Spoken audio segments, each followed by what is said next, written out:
Peter, you saved my life! The original Peter Pan. When you think about the Alien franchise, your mind probably goes straight to chestbursters, facehuggers, and Ridley Scott's grimy, industrial sci-fi horror. The last thing most people would expect is a deep dive into J.M. Barrie's whimsical fairy tale, Peter Pan. Yet, in one of the boldest moves Noah Hawley has made with his new series Alien Earth, he ties the DNA of a classic children's story directly into the mythology of the alien universe. At first glance, it sounds wild, almost absurd. But once you start pulling the threads, the connections between Alien Earth and Peter Pan aren't just clever Easter eggs, they're thematically rich, dark reinterpretations of childhood fantasy, reframed through the lens of science fiction and horror. Welcome back to your nerdy show. I'm your host, Spoiler Master. Let's break it all down and explore how Hawley has transformed Peter Pan into one of the darkest, most unexpected influences on the Alien franchise to date. Welcome to Neverland. The most obvious clue comes right at the start. The very first episode of Alien, Earth is titled Neverland. That's not a coincidence, nor is it subtle. In Barrie's story, Neverland is an island full of wonders and dangers, a place where imagination and nightmare coexist. In Alien, Earth Neverland isn't some magical fantasy land, it's the name of the island facility where most of the series takes place. This is where boy Cavalier and his team conduct their experiments, creating hybrids, synthetics, and new forms of life. Like the original Neverland, it's a place of suspended reality, where the rules of the outside world no longer apply. Just as Barrie's Neverland is enchanting yet terrifying, Hawley's Neverland is both wondrous and horrific. For the children, or hybrids, brought there, it's an escape from the world they once knew. But it's also a prison, a place where the cost of survival is forgetting who they once were. Silly. You're gonna be the first person to transition from a human body. The boy Cavalier as Peter Pan. Now, let's talk about boy Cavalier, played by Samuel Blanken. His very name practically screams Peter Pan homage. He calls himself Boy, echoing Peter's title as the boy who wouldn't grow up. Like Peter Pan, boy Cavalier gathers a group of children, or in this case, hybrids, and brings them to Neverland. He becomes their leader, their charismatic guide into this strange new world. But Hawley doesn't present him as a charming, carefree hero. Instead, boy Cavalier is deeply flawed. He's arrogant, self-serving, and dangerously immature, a man-child billionaire who plays God with the lives of others. This interpretation actually aligns with darker readings of Peter Pan. Over the years, scholars have pointed out the unsettling aspects of Peter's character, the selfishness, the manipulation, even the sinister control he exerts over the Lost Boys. Hawley leans into that, transforming Peter Pan into a cautionary tale about unchecked power and the arrogance of men who refuse to grow up. And when you consider boy Cavalier as a tech billionaire,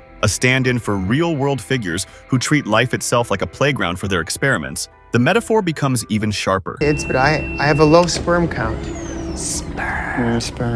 Funny word. Wendy Darling, reimagined. Of all the Peter Pan references, none are more obvious than the heroine's name, Wendy. Played by Sydney Chandler, this character chooses to adopt the name after her consciousness is transferred into her new synthetic body. Just like Wendy Darling in Barrie's story, she becomes the emotional anchor, the character around whom everyone else orbits. The parallels go even deeper. In Peter Pan, Wendy Darling is swept away from her home and taken to Neverland, where she becomes the surrogate mother of the Lost Boys. In Alien, Earth Chandler's Wendy finds herself in a similar role, rallying the hybrids around her, providing guidance, and slowly stepping into a leadership position, even if she's still figuring herself out. She doesn't fly, but she does leap off a cliff and land without harm, moving through the island with a freedom that feels directly tied to the spirit of Barrie's Wendy. Both versions of the character embody the idea of transformation, one entering a world of endless childhood, the other entering a synthetic body that's practically immortal.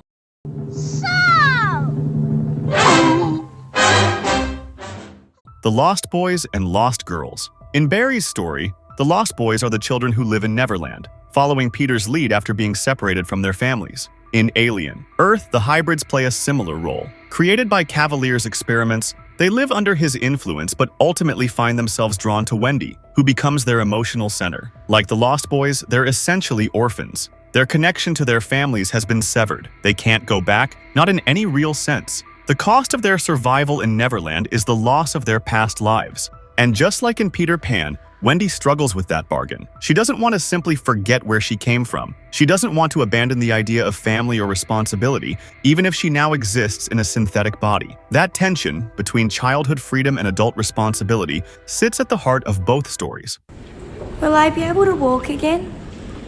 You'll be able to walk. The children who never grow up. One of the defining elements of Peter Pan is its title character, the boy who will never grow up. But it's not just Peter. In Neverland, no one truly ages. The Lost Boys, Wendy, and even Captain Hook are all suspended in that timeless state. Alien. Earth takes that concept and twists it into something scientific, even horrifying. In the premiere, it's revealed that Wendy and the other hybrids will never physically age. Their brains may mature, but their bodies are frozen in time. It's a fascinating and chilling parallel. The hybrids have essentially been locked into an artificial Neverland, stripped of the ability to move forward in the natural human cycle. Just like Barrie's characters, they're suspended between childhood and adulthood, caught in a space that feels liberating but is ultimately unnatural.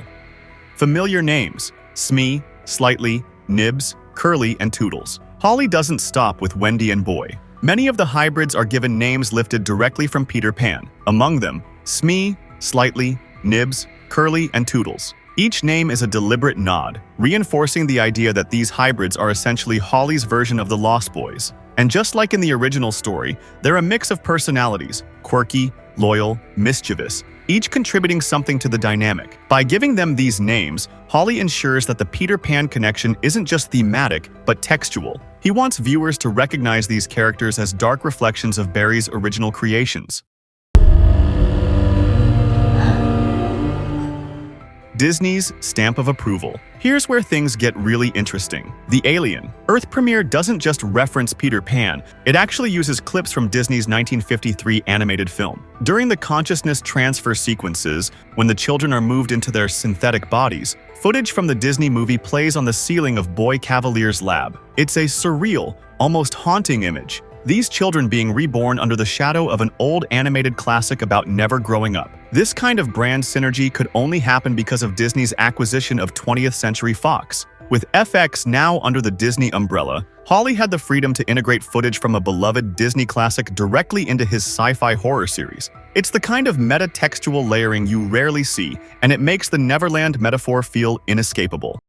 The dark side of Neverland. So why tie Peter Pan to Alien, Earth? On the surface, it might seem like an odd creative swing, but the deeper you go, the more sense it makes. Both stories are about childhood and the refusal, or inability, to grow up. Both stories feature surrogate families formed under strange circumstances. Both deal with the costs of leaving the real world behind. But in Hawley's hands, the whimsical fantasy of Neverland becomes a cautionary tale. Immortality isn't a gift, it's a curse. Freedom isn't without consequences. And the boy who refuses to grow up isn't a hero. He's a dangerous, selfish figure who traps others in his world. That's what makes these parallels so compelling. They reframe a familiar childhood story into something darker, more unsettling, and perfectly at home in the bleak universe of Alien.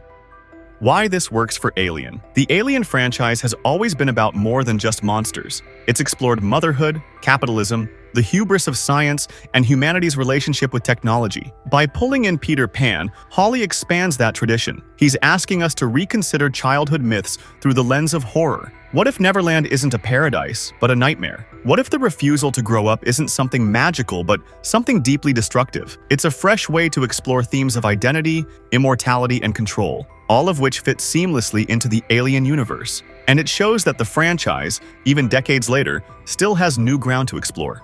Our nerdy thoughts. When the first 2 episodes of Alien Earth dropped, many fans were surprised, maybe even bewildered by the heavy reliance on Peter Pan references, but the more you peel back the layers, the more it becomes clear that these aren't random Easter eggs. They're purposeful choices that enrich the story, making it more than just another monster tale. By connecting Neverland to synthetic immortality, Wendy Darling to a hybrid leader, and Peter Pan to a billionaire man-child, Noah Hawley has taken a story about childhood wonder and reframed it as a horror allegory about power, control, and the cost of never growing up. And that's the brilliance of Alien, Earth. It takes something familiar and twists it into something strange, unsettling, and unforgettable, just like the best fairy tales always do. And the adventure took flight. How do we get to Neverland?